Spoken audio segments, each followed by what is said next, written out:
যেটা দক্ষিণবঙ্গে চলছিল প্রায় শেষের দিকে বলা চলে। তবে 5 তারিখে তীব্র তাপপ্রবাহের সম্ভাবনা থাকছে পশ্চিম বর্ধমান, পশ্চিম মেদিনীপুর।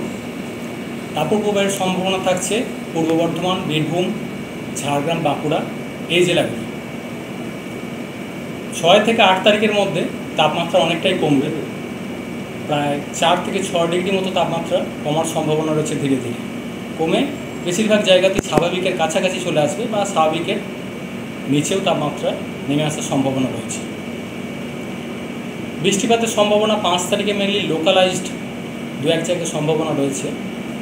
মেনলি বীরভূম, মুর্শিদাবাদ, পূর্ব বর্ধমান, নদিয়া, উত্তর দক্ষিণ 24 পরগনা, পূর্ব মেদিনীপুর এই জেলাগুলো হয়তো 2-1 জায়গায় লোকালাইজড ধরনের হালকা বৃষ্টিপাত, থান্ডারস্টর্ম অ্যাক্টিভিটির সম্ভাবনা থাকছে 5 তারিখে। 6 থেকে 7 তারিখ ইন্টেন্স স্পেল হওয়ার সম্ভাবনা রয়েছে দক্ষিণবঙ্গের জন্য।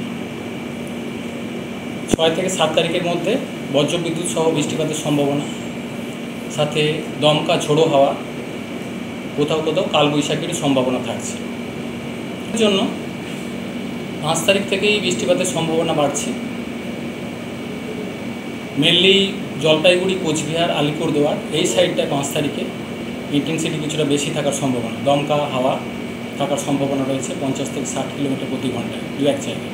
অন্যান্য জেলাগুলোতেও উত্তরবঙ্গে বৃষ্টিপাতের সম্ভাবনা রয়েছে 5 তারিখে দমকা হাওয়া।